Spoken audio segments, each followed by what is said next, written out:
ها؟ بیا اینم از مامانت. سلام، من اومدم. خوش اومدی.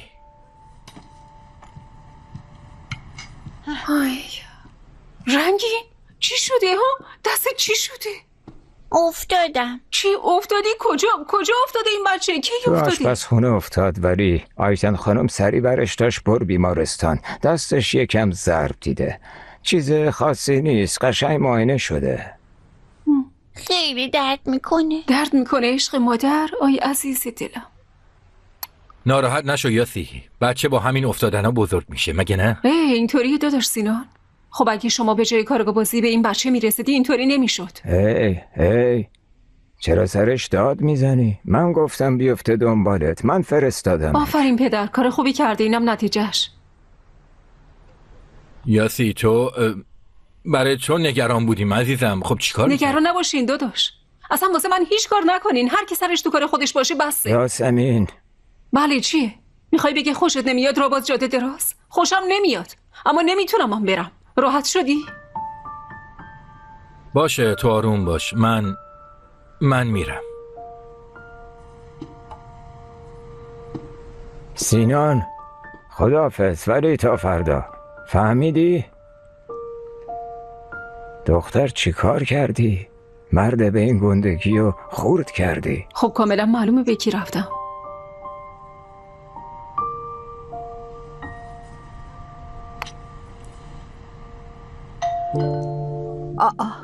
کی این موقع شب؟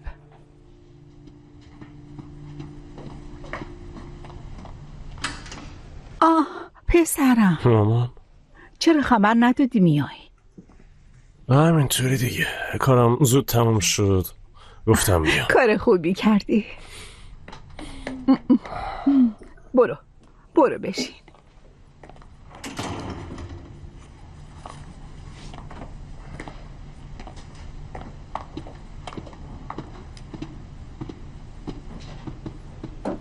چرا انقدر زود برگشتی؟ گفتم که کارم زودتر تموم شد. خودتی، کار تو تموم شدنیه. خب تموم شد دیگه مامان. منم دلم نخواست برم خونه، گفتم میراث بیام اینجا پیش. معلومه نمیخواد، کسی نیست در رو برات باز کنه. توی خونه خالی بشینی که چی؟ معلومه دلت نمیخواد بری. فکر کن اونجا یه همدمی داشته باشی در رو برات باز کنه. ها؟ از دست تو هم هر بار میای حرف بزنی حرفو میکشونی به دوماده ما. هنرمندی به خدا. آره دیگه. گشنته چیزی درست کنم برات؟ نه به نظرم یکم اینجا چشم ببندم حالم خوب میشه. باشه عزیزم.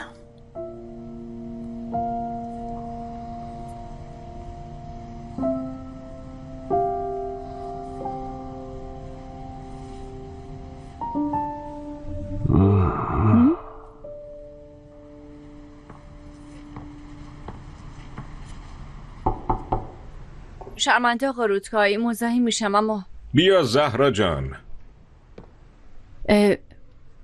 نریمان خانم میخوان شما رو ببینن آقا. عزیزم دراز بکش، منم میام.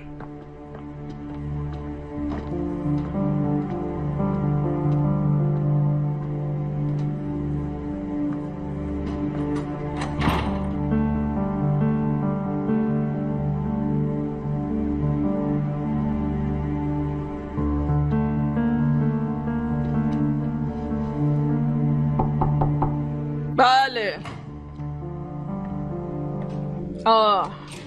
بالاخره نوبت به منم رسید. بیا اینجا. تعریف کن ببینم چه خبره تو خونم؟ پلیسا چرا ریختن تو خونه من؟ مادر جان سوء تفاهم شده، نگران نباشی. منظورت چیه؟ از کی تا حالا پلیس با سوء تفاهم میریزه خونه مردم؟ همین الان همه چیزو با جزئیات کامل برام تعریف میکنی. سریع. مادر جان یکم خستم، بهتر نیست موکول کنی به بعد؟ نه خیر، همین الان حرف میزنی، بگو. قبلا هم عرض کردم خدمتتون، بهتره شما از زندگی مرفهتون لذت ببرین مادر جان، چون خودم طوری که لازمه همه چیزو حل میکنم. جام نخور. به خیال خودت داری چی کار میکنی؟ میخوای منو با پول ساکت کنی بعد مثل یه بالش بندازی یه گوشه خونه پسر جون؟ همینطوره مادر جان. بهتره دهنتون رو با این چیز خسته نکنین. حد و حدودتو بدون. گذرون این خونه بله وظیفه توه، اما این افاده ها رو برو برای زن بی شخصیتت پیاده کن. هنوز اونقدر که با پول ساکتم کنی بزرگ نشدی. حالا که حرفش شد بگم زنت، اون زن عزیزت برای اون یاسمین بیشتر از تو ارزش قائله. اصلا متوجه این موضوع هستی؟ چطور بازیت داد برای نجات اون؟ من اینجا همه چیزو میشنوم. رودکای، تو این خونه برات فقط من ارزش قائلم. تو واقعا خودتو شوهر این زن فرض کردی؟ خودتو یه پدر فرض کردی؟ حتی اون یه الف بچم داره ازت استفاده میکنه. تو یه کله پوکم اون وقت میری یه مشت هدیه و لباس و اسباب بازی براشون میخری. ها؟ کودن حالا گم شو برو بیرون.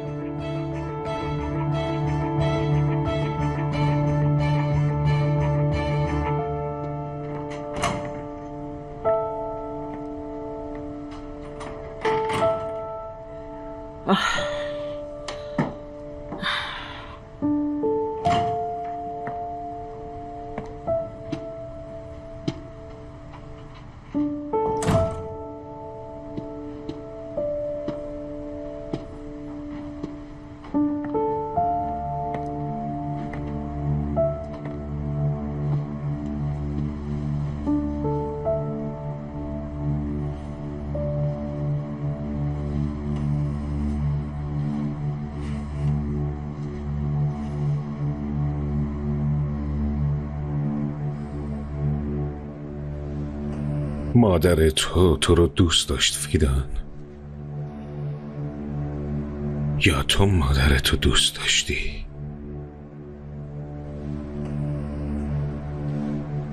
به نظر تو میتونی دوستم داشته باشی؟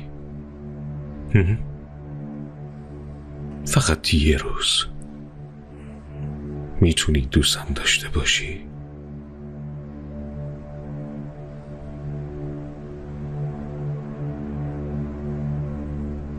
ولی خواهی داشت. تو هم خواهی داشت. مادرم هم خواهد داشت. نگران من میشین. نگرانم میشین که بلایی سرم نیاد. میترسین.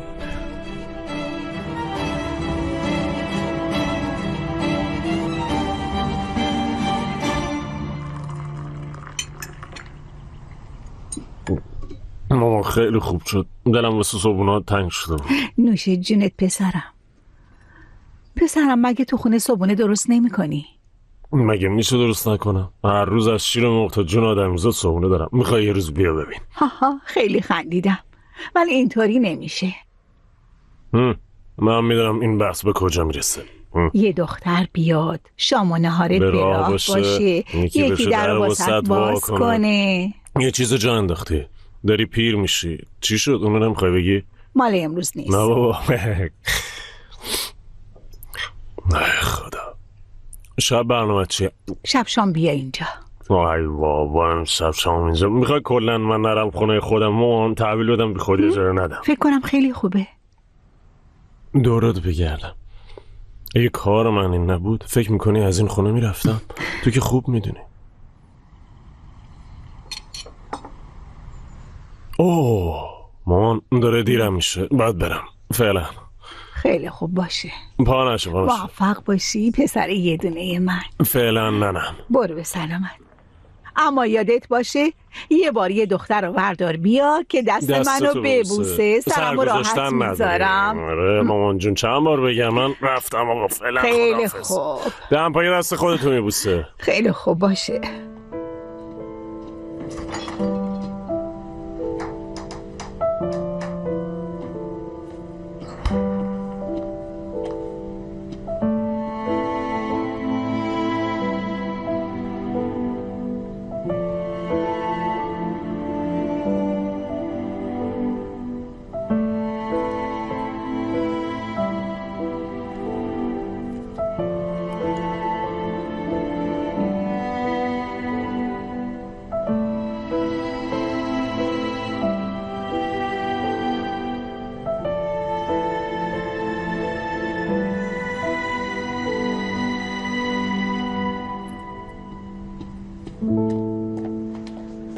بابا یه تو که پا میرم پنیر بگیرم برمیگردم. خب پولشو داری؟ آره دارم. از کجا داری؟ آی خدایا. وروجک مامان عزیزم بیدار شدی؟ صبح بخیر عشق مامان. مامان املت پنیری درست کنیم؟ میدونی چرا داشتم میرفتم پنیر بگیرم دخترم؟ از دل به دل شاهراه وروجک. مبادا از مارکت پنیر بگیر یا سر همین محله یه لبنیاتی هست، برو از اون بگیر، بگو ازین باشه. ازین باشه؟ آره باشه همه فهمیدم.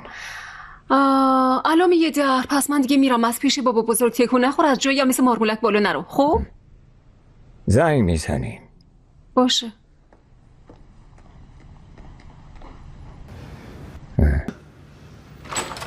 چطوره؟ دست درد میکنه؟ دست تو درد میکنه؟ کم.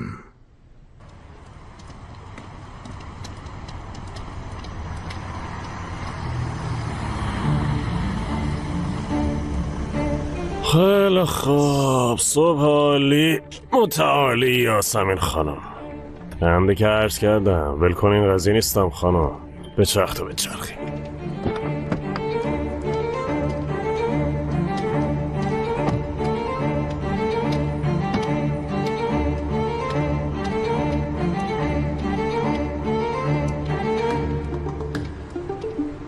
تلویزیون رو روشن کنیم؟ نه روشن نکنیم، الانه که مادرت بیا دعوا میکنه.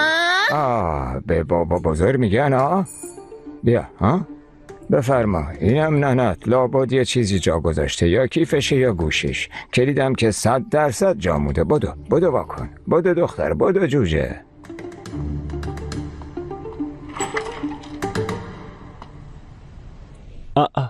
سلام خانم کوچیک. سلام. مادرت خونه است؟ رنگین کیه دخترم؟ یه آقایی. یعنی چی یه آقا؟ تو کی هستی؟ توپراکم، دوست مامانتم. توپراک دیگه کیه؟ مامانت خونه نیست؟ رفته پنیر بخره ولی الان زودی میاد. هی دمه دریه، بیا تو ببینم، بیا ریخته تا ببینم. خواهش میکنم راحت باشین، معذب نشین. تو کی هستی؟ من توپراکم، دوست یاسمینم. دوست دختر ما زیاد از این دوست موسا نداره. قربان شما، دخترش گفت داره میاد، من بیرون وایم. نه بیا بشین اینجا. نه مزاحمتون نمیشه. بیا. خیلی خوب. خوب هستین؟ همه چی رو به راه میگذرونی؟ گذاشتم اینجا. خب بیا. تو دقیقاً چیه یاسمینی؟ همونطور که گفتم دوستشم، یه دوست مشترک داشتیم، آشنامون کرد. من میگم این دختر دوست موس نداره، تو حالا از یه دوست مشترک حرف میزنی؟ ببینم اگه تو خیالای ناجور تو سرته، من پدر یاسمینم، پاتو جمع. فرما با اصلا اینطور نیست. من میخواستم راجع به کار با یاسمین صحبت کنم، واسه همین اومدم. کار؟ چه کاری؟ صحبت چی؟ راجع به کاره. تو کارت چیه؟ شغل آزاد. ای بابا، شغل آزاد داری مرد حسابی؟ همچنین یه خورده ساعت. من آدم شناسم، 50 سال تو مردمم، یه دور و کرو از تو چشاش تشخیص میدم، رو راست باش، چشام تیزه. من اومدم.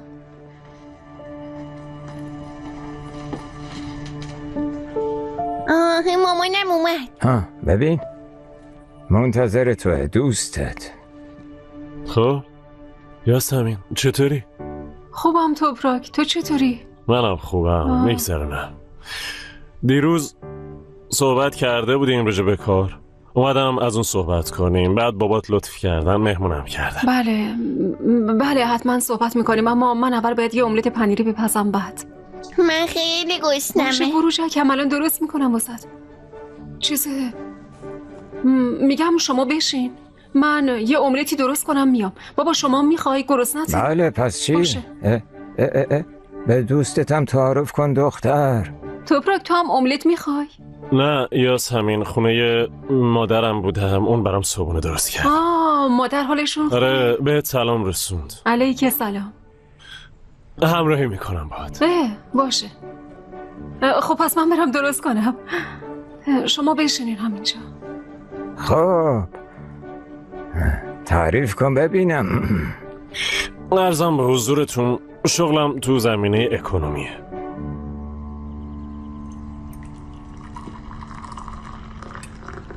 مادر کجا هستن زهرا جان؟ هنوز خوابن؟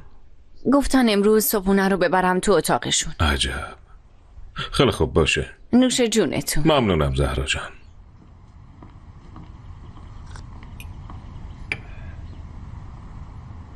میدونی چرا اینطوری میکنه؟ به تو حسادت میکنه. به علاقه و توجه هم به تو حسادت میکنه. خیلی خوب میدونم دلیلش همینه. قبل اومدن تو از این دعوا نداشتیم. روزی که عشقم به تو شروع شد، از این ور نریمان خانم عشقش به من تموم شد. شنیدی زینب؟ تو این دنیا حتی عشق مادرها به بچه هاشون هم تموم شدنیه.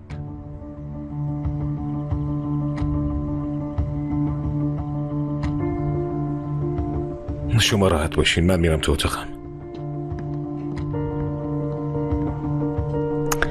مربا؟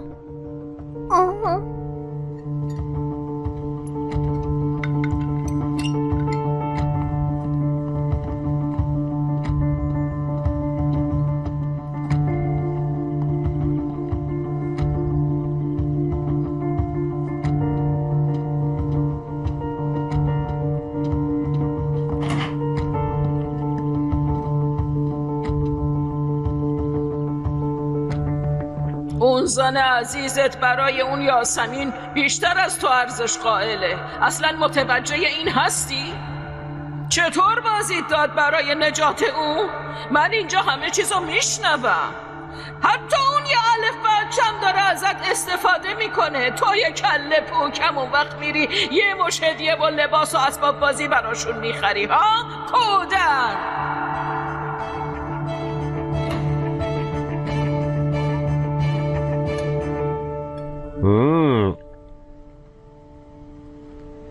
نوش جونت.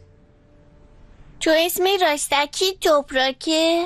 من اسم راستکیم توپراکه.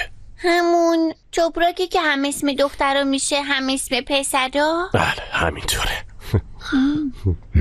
یاسمین تشکر. توفیق خان متاسفم، از سکته است؟ نه راستش خوب نشد. این مشکل واسه پدر خدا بیامرزم هم پیش اومد.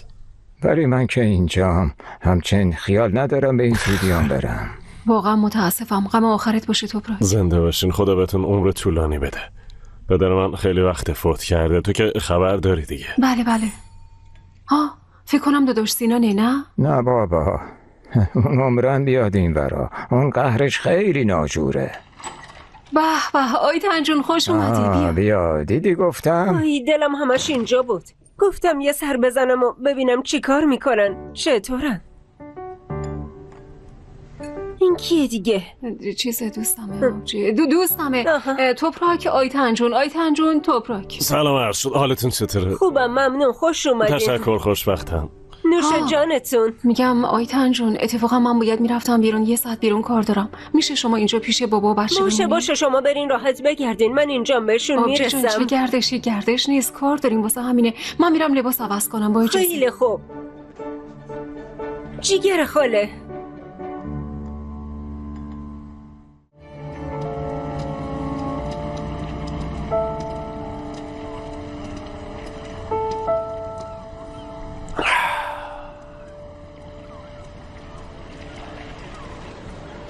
از همین اومدم خونتون، دلخور که نشدم. نه اصلا دلخور نشدم.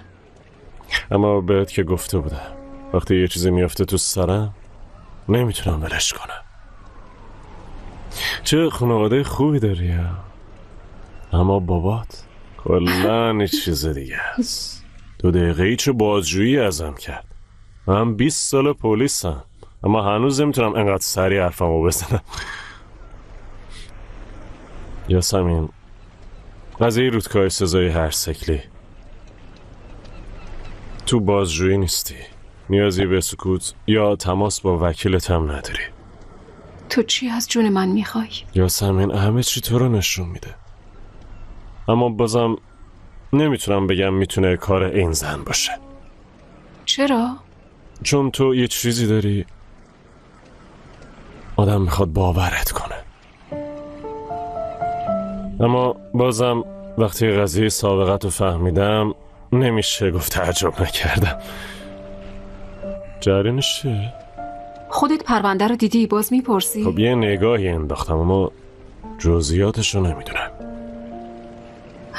باشه.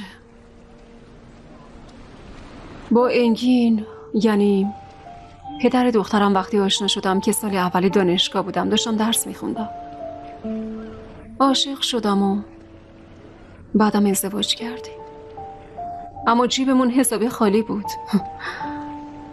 درسم رو ول کردم، انواع اقسام شغلای بیموردم امتحان کردم، بعدشم حامله شدم.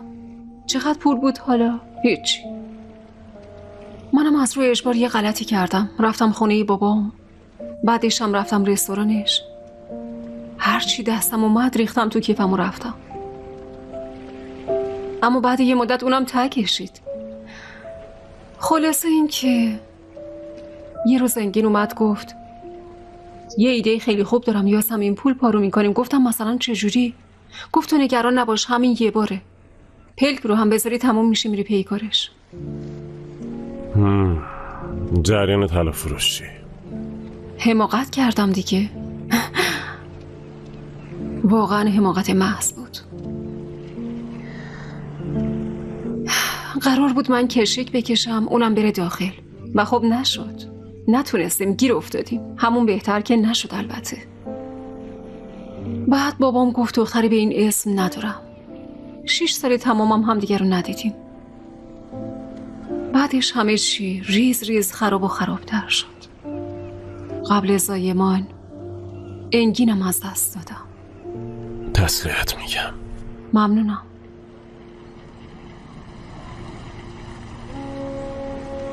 یاسمین، خلیل کارچان پسر خاله من بود. 1000 بار گفتم ول کن با این آدم نپر، لهت میکنن. به نزدیکترین کسش هم نمیتونه کمک کنه. درکت میکنم. اینی ببین یاسمین، اثر انگشت چرا رو لباس خلیل بود ها؟ بله میدونم نمیخوای حرف بزنی، میترسی، حقم داری، چون این مردی که رودکای قدرت همه چیو داره. شاید تهدیدت میکنه، شاید میخواد جرمو بندازه گردن تو، شاید کارهای کثیفش رو با تو پیش میبره. از اون آدم هیچی بعید نیست، حق داری. واسه همین برعکس جلو میریم.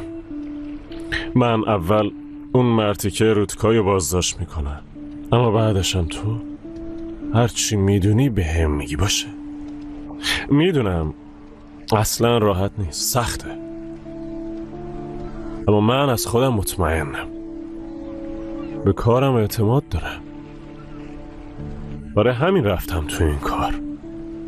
خواستم آشغالایی که خیال میکنن کسیان نتونن آدمای مثل من و تو رو آزار بدن، نتونن حق خوری کنن.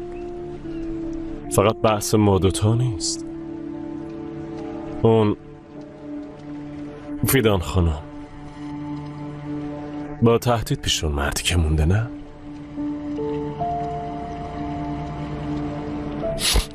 گوشی تو بده من. میخوای چیکار؟ نه ترس، نمیگیرمش بابا.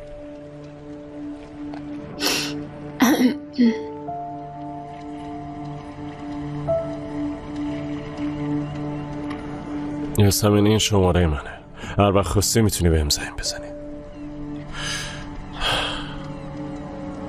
من ولکن تو نیستم دختر.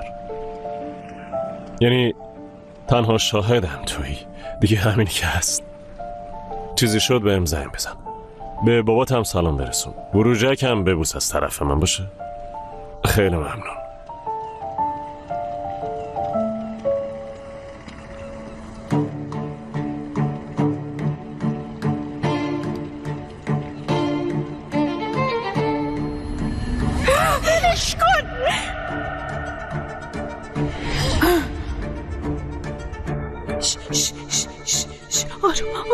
آروم باشید، هیچی نیست بچه، آروم باشید. هیچی نیست. خلیل کارچان، این آقا رو میشناسی؟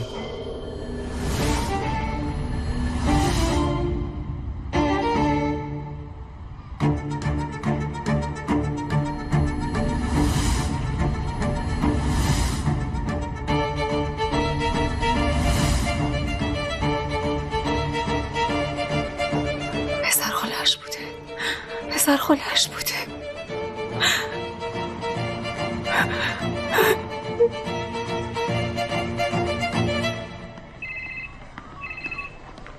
آها قربان.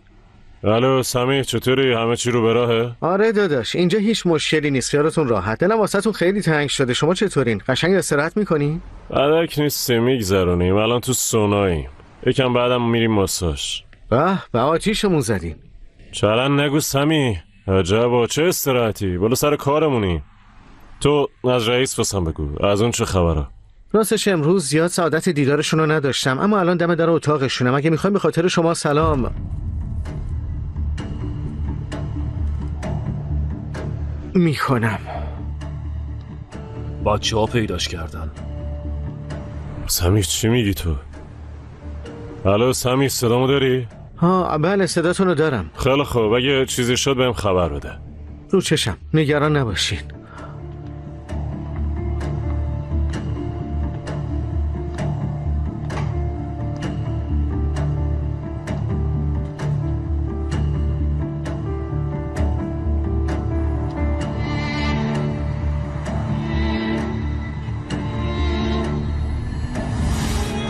فیدان خانم،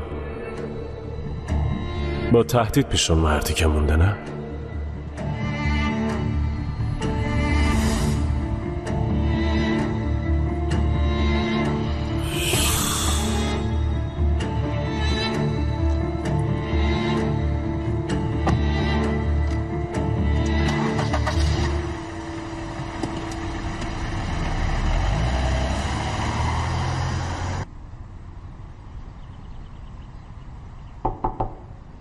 بله. خیلی عذر میخوام خانم بزرگ، مزاحمتون شدم، اما آقا رودکای باید راه بیفتن.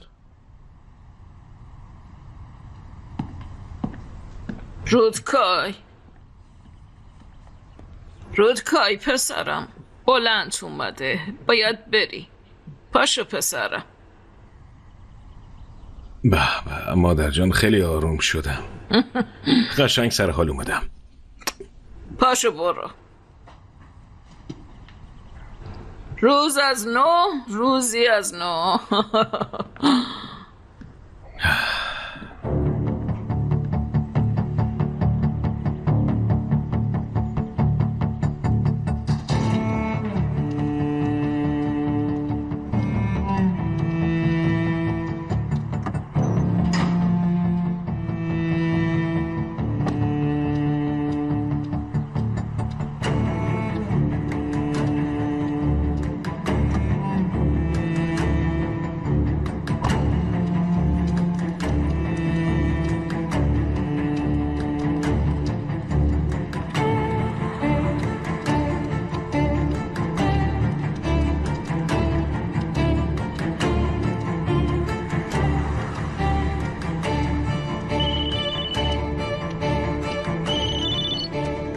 داشت این حال شما؟ خوبم، چه خبر؟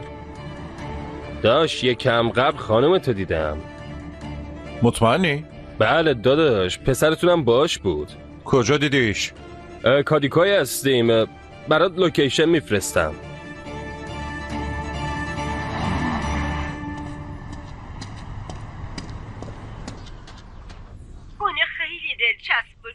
دوربرش هم یه باغچه کوچیک خیلی خوب بود. فکر کن با همسایه‌ها بشینی اونجا عجب این دیگه کیه؟ بپاشی. ای بابا خیلی خوب میشه. برم. آره. داداش کمکم کن وگرنه راهی تیمارستان میشم به خدا. باشه یاسی بیا بشین بیا.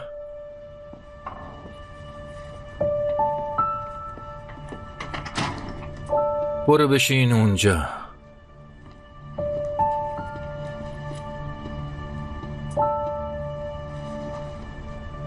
چی شده عزیزم؟ معذرت میخوام.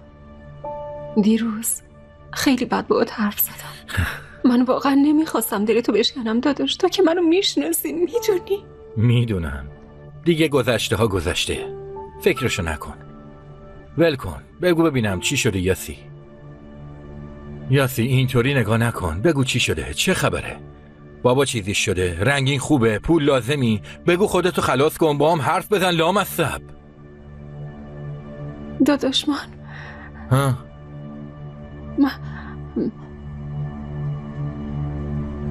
من یکی رو کشتم داداش.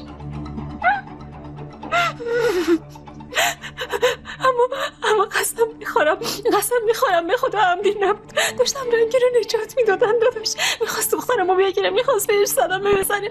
اسلحه داشت. باورت میشه من نمیدونستم سر اون چوبه میخوره داداش، نمیدونستم.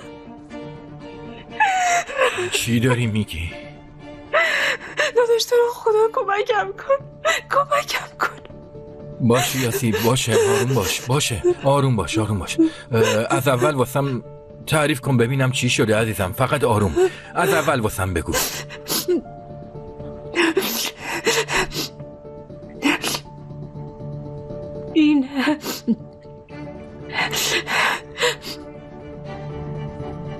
این فیدانو یادته؟ شوهر اون یکی فرستاده بود دنبالش. یعنی روزی که من اومدم بیمارستان دیدن بابا که ماشینتو گرفتم. عروس مملکتمون ازمیر زیبا. امروز غذا چی بپزم جیگر؟ نمیدونم. آیتن خانم این بچه رو نفرستین تو آشپزخونه، بذاریم بشینه. نفهمیدم ببخشید. یه وقت اتفاقی نیفته. خب محض احتیاط. اما من خودم افتادم. خاله آیتن که حولم نداد. میدونم دخترم، اما محض احتیاط میگم. توفیق خان به نفعتونه که اون روی منو بالا نیارین جناب. خب بالا بیاد، من از شما ترسی ندارم. توفیق خان شما نبودین من پیش این بچه بودم. اینو من بزرگش کردم، برای همین نمیتونین اینطوری با هم حرف بزنین. تا امروز واقعا خوب دوام آوردین آیتن خانم. رنگین من میرم آشپزخونه. خب تو پا نمیشی دختر، میشینی ور دست خودم، فهمیدی؟ باشه. بفرمایین. روز بخیر. یاسمین خونه است؟ نه یاسمین بیرونه. ما تازه اومدیم، همسایه‌ایم. کیک پختیم، مرد گفت برای رنگینم بیار. خیلی ممنون. من به یاسمین میدم، خودش به دخترش کیکو میده. روز بخیر. خدا حافظ. همچنین.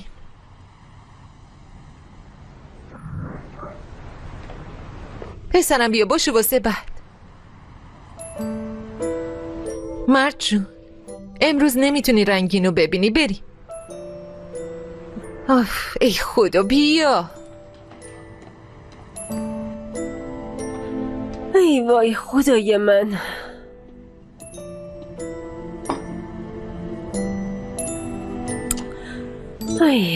هرچی زن بچه داره دورو برای یاسمین میپله که نمیدونم چه خبره. خونشونم که شبیه پناهگاه زنا شده. دختر عجب دردسری واسط درست شده. تنهایی چطور قراره از پس اینا بر بیای؟ آخه چرا به من هیچی نمیگی یاسی؟ ترسیدم داداش، ترسیدم که واسه تو هم دردسر درست بشه. دختر بابای تو به هم کمک کرد، مگه من کم نون و نمک شما رو خوردم، کم خونتون خوابیدم. تو سخت‌ترین روزای من این مرد منو از لب پرتگاه نجات داد. بابات، اوستای من. حالا من بهت کمک نکنم و ادعا کنم که آدمم؟ این چه حرفیه زنده باشی؟ من فکر کنم فقط یه کار میشه کرد. باید برم خودمو تحویل پلیس بدم. نه یکم بهش فکر کنیم. بالاخره تو که قصد کشتن اون آدمو نداشتی، عمدی که نبود. اما طرف فامیل این پلیس هست، میفهمی؟ به اون نمیتونی بفهمونی چی شده.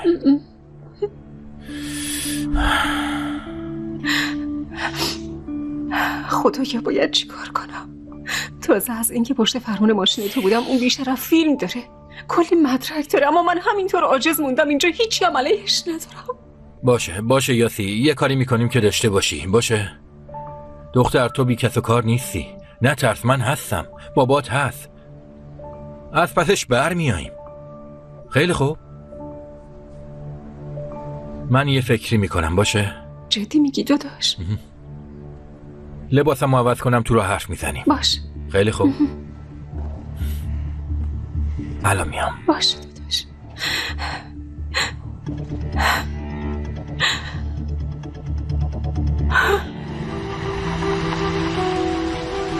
جلوی رستوران ما؟ آره. ای بابا، آخه چی کار دارن با رستوران ما؟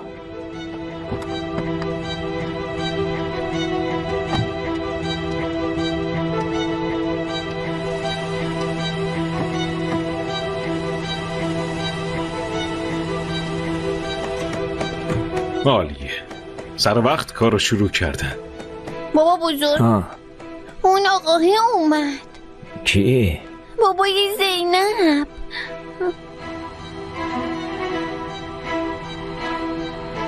کوچولو چطوری؟ فکر دیگه‌ای به ذهنم نمیرسه، به زبون خودش باید باش حرف بزنیم. اونجا چه خبره؟ چه خبره؟ چه خبره اینجا؟ مامانم اومد. رنگین برو تو. چه خبره اینجا؟ دارین چی کار میکنین؟ آقا اینجا چه خبره؟ ها؟ ببخشید جناب عالی. سینانم، اینجا کار میکنم. که اینطور رودکای سزایی هستم، رئیس جدیدتون. چی؟ چند وقت تو کارای اداریش بودیم، از رهن بانک در آوردم خریدمش. صبر کن ببینم، تو اصلا با رستوران ما چی کار داری؟ چرا اومدی؟ تعریف میکنم یاسمین خانم. بلند جان، شما یکم استراحت کن، خیلی صحبت بکنیم. بیاین. یاسی، منم میام. داداش شما برو پیش رنگین، من یکم بعد میام بالا. یاسی میشه به هم بگی که چه خبره؟ حرف میزنیم. شما الان برو پیش رنگین و بابا. برو اونو تنها نباشن.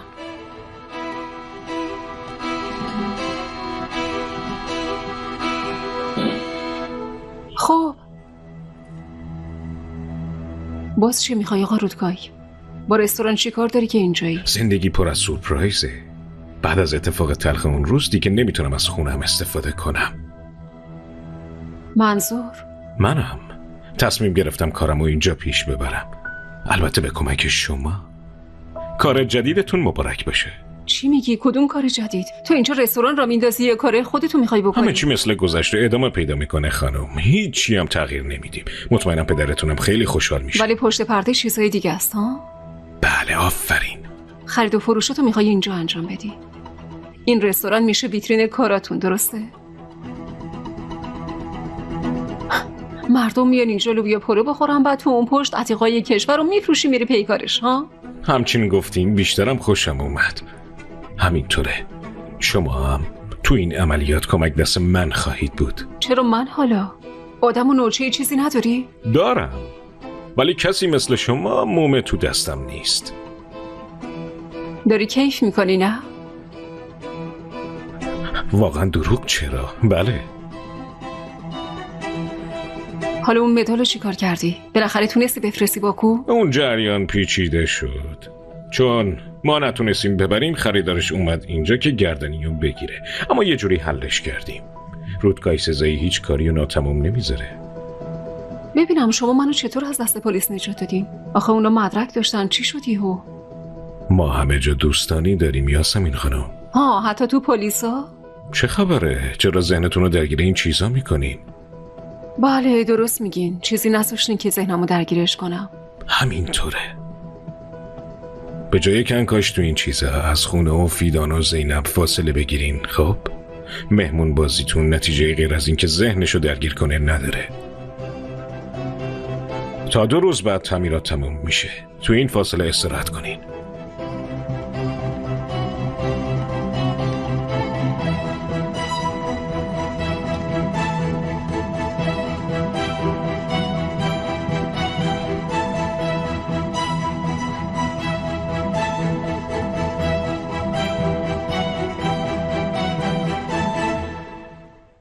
اوسا گفتم دیگه، رستورانو یکی از بانک خریده. کی خریده؟ اونجا مال منه، نباس میخرید. اوسا جان مال تو نیست دیگه، مال تو نیست. بانک اونجا رو ازت گرفته. بانک شکر خورده ازم گرفته؟ گور بابای بانک و صاحبش و ننش. این چه کاریه ها؟ این چه وضعیه ها؟ یاسمین بگو ببینم چی شده که کی مغازمو گرفته؟ بله بابا گرفتن، منم الان داشتم با اونا حرف میزدم. کی گرفت؟ یه مرد است دیگه، نمیشناسمش، نمیدونم.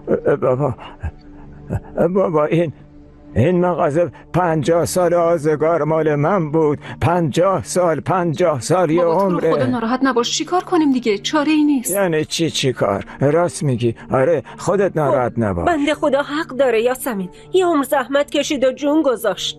خدایا بفرما. دیدی ببین آیتن خانمم قشنگ فهمید، دختر خودم نفهمیده. آیتن خانم فهمیده. اوستا توفیق حق داری، خب آدم بهش بر میخوره. آره برخورد، اعصابم خورد شد. میخواید براتون یه چایی بذارم؟ چای میل دارین؟ بله میل دارم، ممنون. اصلا اینجا هیچکی غیر از شما به فکر من نیست. همونجا صبر کن الان میام. نگاه 2 روزه چه جونی شدن.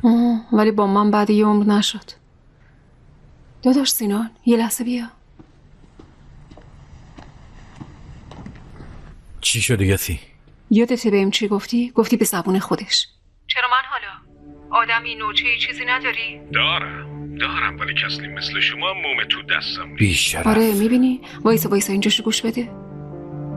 اون جریان پیچیده شد. خب چون ما نتونستیم ببریم خریدارش اومد اینجا که گردنیو بگیره، اما یه جوری حلش کردیم. رودکای سزایی هیچ کاری اونو تموم نمیذاره. دختر همه چی رو اعتراف کرده. این آدم واقعا مریض و روانیه، وقتی از خودش تعریف میکنه ولکن نیست. خیلی خوب دیگه، همینو بفرست واسه پلیس. یعنی میگی کافیه؟ نه اینو نفرست، بذار صدای تو رو کات کنم، فقط حرفای رودکای بمونه. درسته. اما خب چطوری؟ بفرستش برای من. باشه.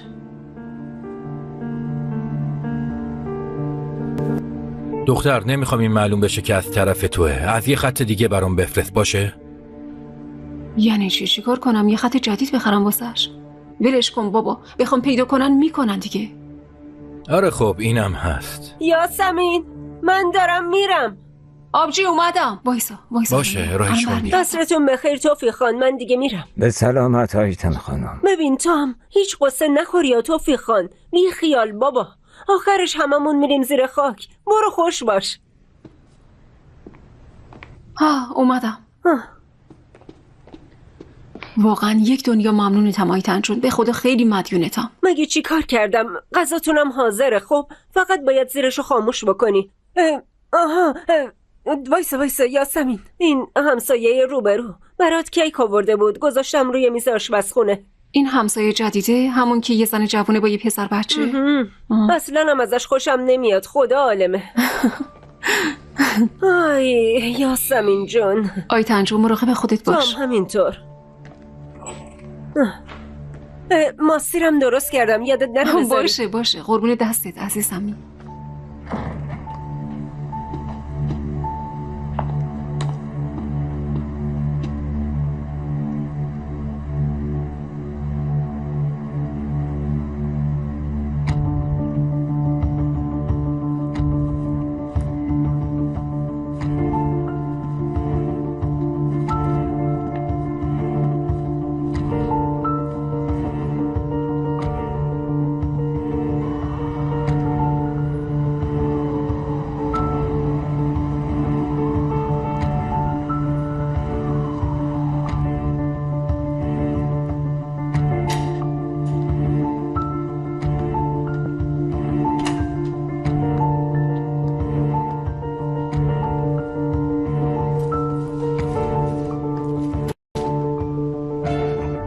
چی کار میکنه؟ دیوونه شدیم اینقدر دنبال این گشتی.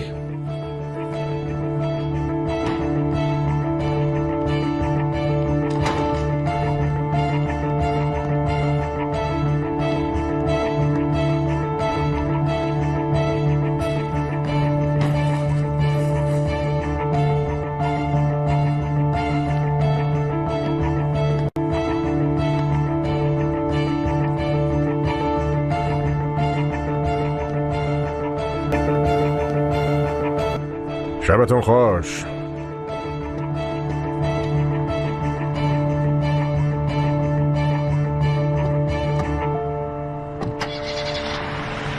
گندش بزنم. مچتو گرفتم. بگو سمی. مجید جون هیچ نمیدونی اینجا چی دیدم. اصلا نمیدونی چه خبره. چه خبر خوب؟ قربان اول آروم باشین. آب دستتونه بذارین زمین بشین یه جا آروم باشین. قربان سمی آب و تاب نده. بگو ببینم چی شده، چی دیدی؟ قربان همین چیزمون. الو سمی. سمی خودت میفهمی چی داری میگی؟ این آدم حرف بزن پسر.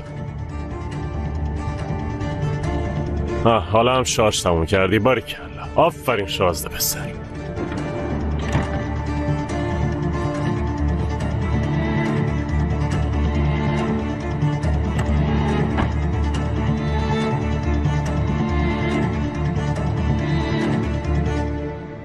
اون جریان پیچیده شد. چون ما نتونستیم ببریمش، خریدارش اومد که گردنیو بگیره. اما یه جوری حلش کردیم. رودکای سزایی هیچ کاریو ناتموم نمیذاره. هرچی لازمه گفت. باش. خیلی خوب اینو واسط میفرستم. بفرست واسه پلیس. میگم داداش مطمئنی؟ یاسی خواهشن انقدر نترس. قراره سکوت کنیم بشینیم تا این همینطوری لهمون کنه؟ آره یاسی؟ به روش خودش میریم جلو. آره به روش خودش میریم جلو. فرستادی؟ آره فرستادم.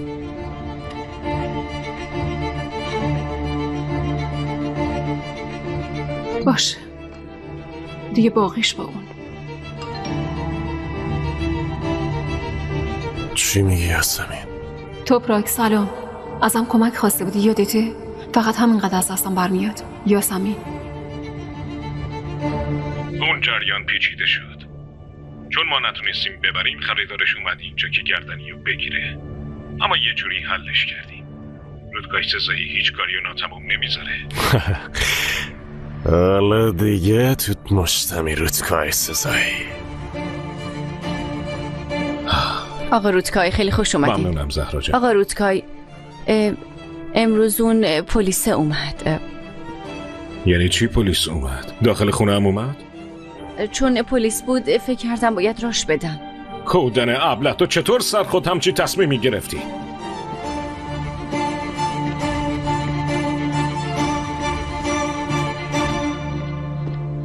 رودکای بیا بیا بیا. خبرها پیش منه. مادر شما آمدن اون مرتیکه رو دیدین یا نه؟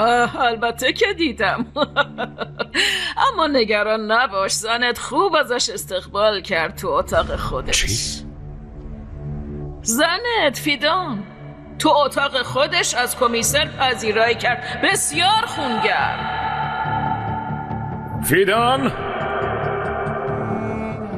فیدان بیا زینب بودو پیش خاله زهرا. بودو.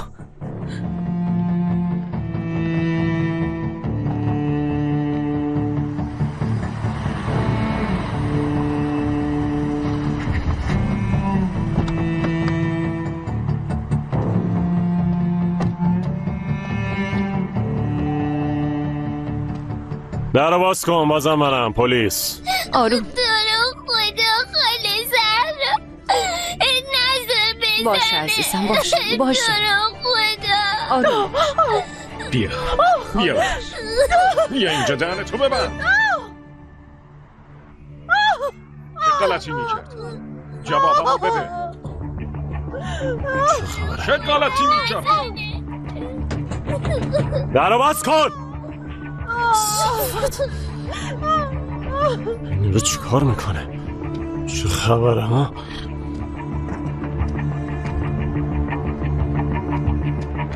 چی شده؟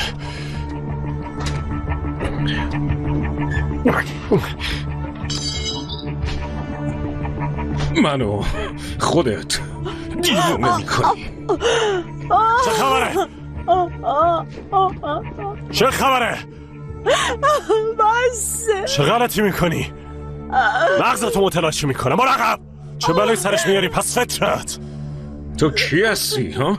تو زودتر گورتو گم کن، برو بیرون. تو مسئله خانوادگی من دخالت نکن. خانواده بخوره تو سرت. نزن. برو تا یکی خالی نکردم تو مخت. تا کی هستی؟ چطوری اومدی تو خونه من؟ صبر کن. به چه حقی مادر اومده؟ جان صبر کن. این کیه؟ صبر. نه جلو.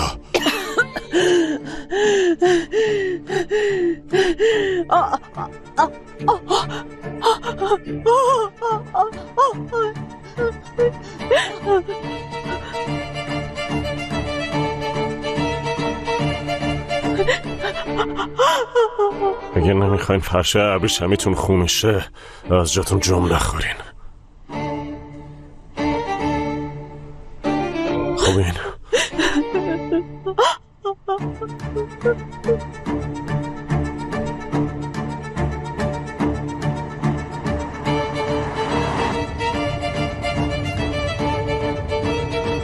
سامی هر یه قرن یه بار قراره به دردم بخوری. الو، من کمیسر توفراک. سریع اکیپ برام بفرست. کجا؟ به امارت رودکای سزای هر سکلی معروف. سریع.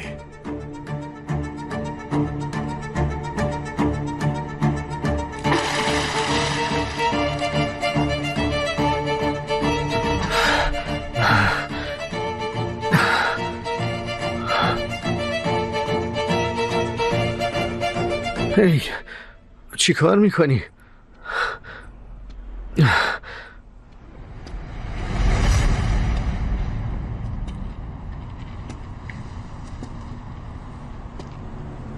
رئیس نتونستی به تمرگی سر جات بچه؟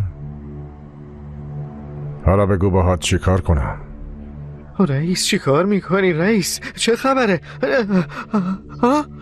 چی کار میکنین؟ زده به سرتون؟ چی کار میکنین رئیس؟ چی کار میکنین؟ چی کار؟ رئیس چی کار میکنین؟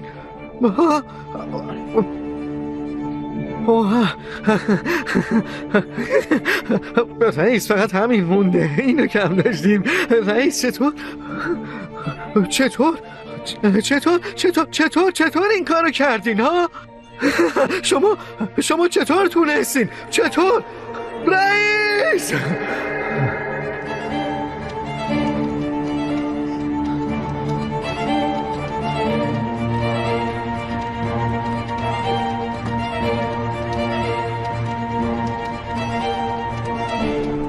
کوچولو سردت شده؟ ها؟ بس واسه اینکه سردتون نشه بیاین سوارشین. بیاین اینجا بیاین سوارشین. بیاین اینجا بفرمایید.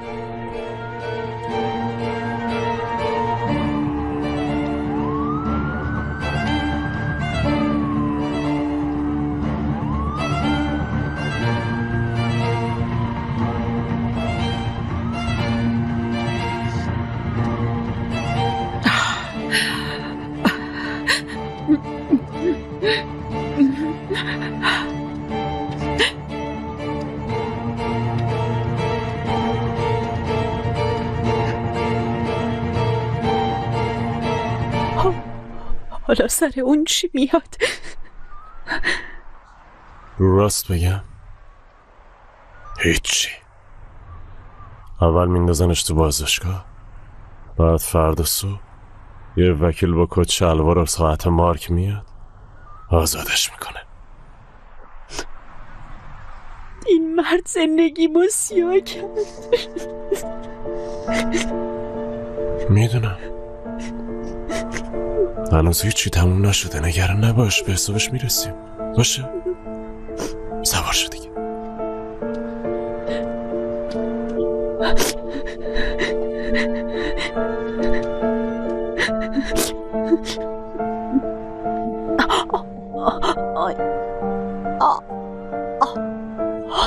عزیز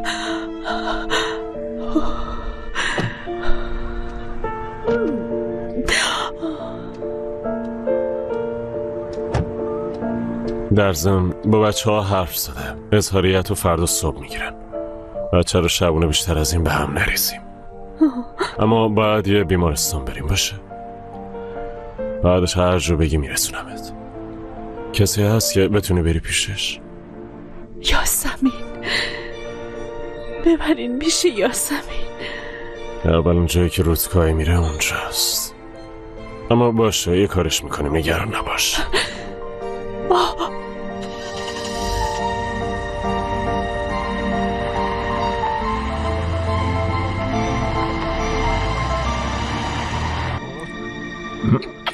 یه جفت شیش. تحویل بگیر. اینطوری پوزتو به خاک میمارم. بی خودی منو خسته نکن. به جای من خودت حرکت کن. خوبه. بله واقعا اینطوری با دست خودم. حرکت به ضرر خودم. خیلی رو مخمه. هر بار که برنده میشم پسرم تو فقط مهره رو تکونش میدی. اینجا رو ببین. همون سینان تو خودت با خودت بازی میکنی. منم همینو میگم دخترم. خیلی رو مخمه نه؟ بروجک 5 دقیقه بعد لالا. مامان 5 دقیقه کمه 10 دقیقه. رنگین دخترم، تو فرق 5 دقیقه و 10 دقیقه رو میدونی؟ بله میدونم. بله میدونه. خیلی مارمولکه. نگاهاشو. یاسی فرستادیش جواب اومد؟ این دیگه کیه؟ ببینیم.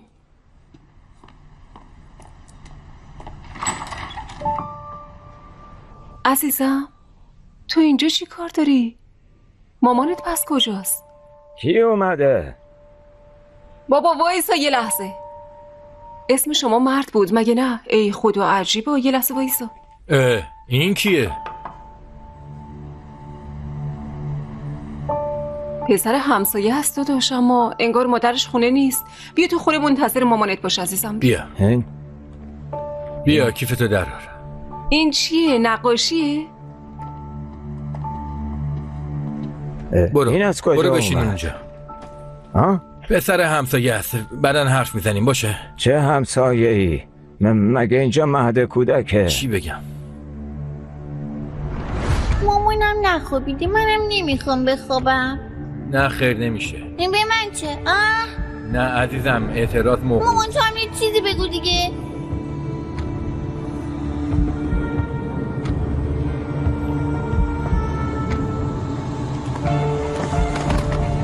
یاسمین مامانم چی شده؟ بریز چیزی نیست عزیزم، آروم باش. خب چیزی نیست عمو، خوب میشه. یکم دیگه بریز. آفرین. یاسی خوبی؟ پاشو عزیزم. خوبه. وایسا. یاسی تو خوبی؟ بیا دیدی؟ به هوش میاد. صبر کن دختر جون، صبر کن. یواشتر. خوبم. یواش باشو. خوبم خوشگلم، چیزیم نیست. فکر کنم فشارم پایینه واسه همونه. میگم چیز کنین شما.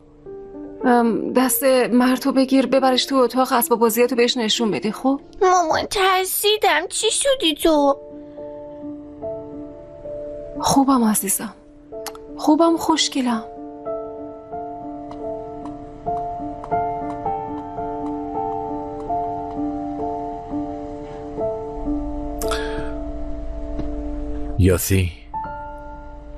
یاسی تو خوبی؟ اگه نیستی بریم بیمارستان.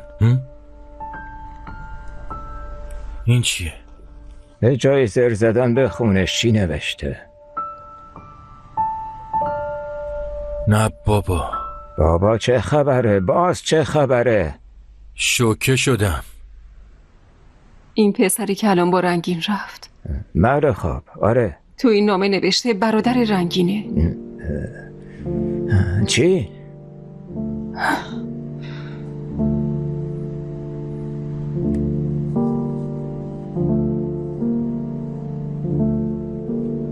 یاسمین عزیزم، میدونم قراره شوکه بشی، اما دیگه وقتشه این حقیقت رو بفهمی. مرد پسر انگینه. بله درست خوندی. همون انگینی که یه زمانی پسر همون شوهر سابق پسر رنگینی. تو خدا، تو نمیدونی ولی ما تقریبا همزمان حامله شدیم. مرتیکه بیشرف. تقریبا همزمان با هم زایمان کردیم. همش الکیه یاسی. نه بعید نیست. از اون بیشرف هیچی بعید نیست. یه حقیقت مهم دیگه هم هست که تو نمیدونی، اما به جای اینکه اونو از من بشنوی بهتر از صاحب خود اون راز بشنوی. این چی میگه؟ یاسمین، دیگه نمیتونم این بچه رو نگه دارم. نه پولی واسم مونده و نه دل و دماغ مادری کردن. یه مدت تو رو مدام زیر نظر دارم. تو مادر بی‌نظیری هستی. مطمئنم که مرد با تو خواهرش خیلی خوشبخت میشه یاسمین. توف بروش. شوخیه دیگه نه؟ ها؟ داره شوخی میکنه مگه نه؟ شوخیه. نمیتونه شوخی نباشه، حتما شوخیه. آره یاسی اعصابت به هم ریخته. میخوای بریم بیمارستان؟ صبر کن داداش، صبر کن اینجا رو دوباره واسط بخونم. ببین، نه پولی واسم مونده و نه دل و دماغ مادری کردن. ببین من پول چاپ میزنم انگار، نه؟ من چی دارم؟ چرا میسپاریش به دست من رو گنج نشستم.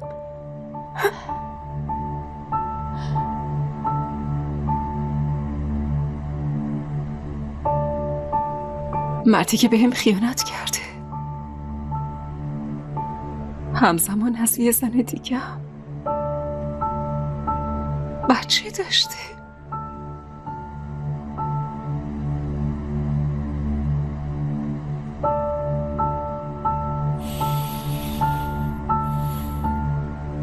بابا دخترم، بابا دختر ساده. بابا